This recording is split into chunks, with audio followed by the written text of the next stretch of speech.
I think what it means to be an American literally is to reside within a continent that has the word America in it. I think for people in the US, we think we're really important, so we call ourselves American and then say it's an identity. And so in that sense, I think that being an American is unique because it's one of the few national identities you get to choose. To me, it means that we're free and we're able to do whatever we really want. Hopefully the idea that you can sort of be anything you want. Freedom of speech, opportunity, having the right to make your own decisions.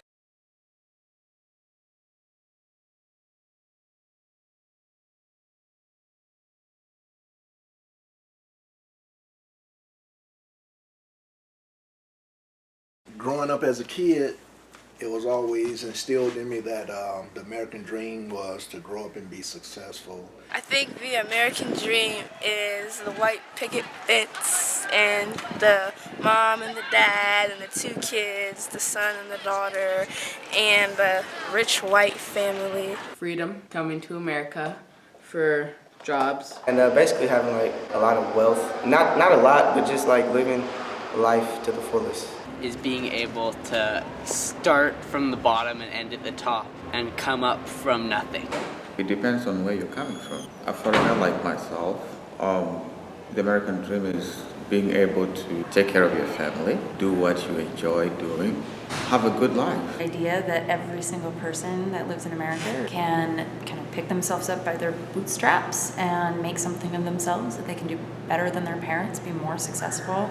I think the American dream is dead, is what I think it is. I think it's this Horatio Alger myth where people pick themselves up by their bootstraps and despite their backgrounds succeed. So I think it's dead because the economy and economic breakdown of the 30s and today made people realize it's not true. Retire early and kick back and fish for the rest of my life, you know what I'm talking about?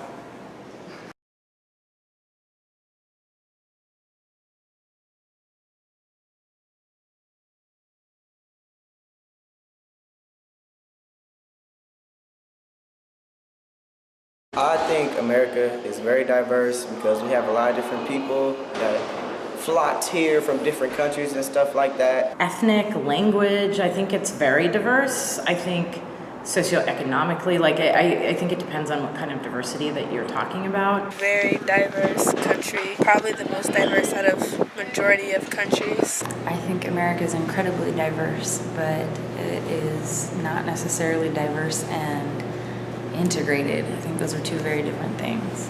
America is pretty diverse from what I've seen because a lot of people immigrate to America.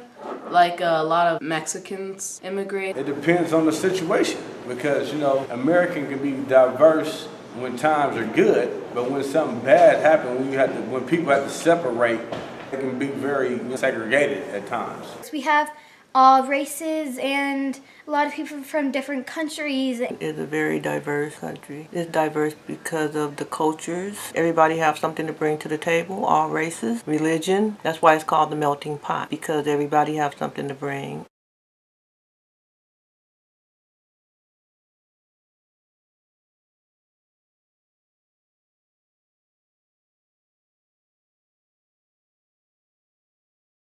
I actually think California.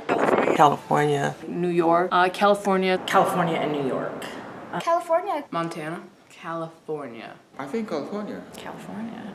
Gotta be Utah or Iowa, no, Kansas. California or New York. Because those are two places that many people immigrate to since they're on the coast and they're very populated. Well, California brings in all different types of people because their weather is so nice. Of course, anywhere there's a big city, it's diverse. So, California is fairly diverse, I would say. Because we have like a lot of people migrated here in like the late 1800s, like this, so I feel like California is the most diverse. I think diversity depends on what you're looking at. If you're looking at diversity of experiences, I think that you want to pick a state that has a high immigration in it. California, Texas, New York. I think the most, in my opinion, diverse states, Florida is incredibly diverse. Most of the American South, Alaska has a massive immigrant population, and Hawaii is a majority non-white. So depending on what you start with, I think any state can somehow take that title, except Utah. That's pretty much the same.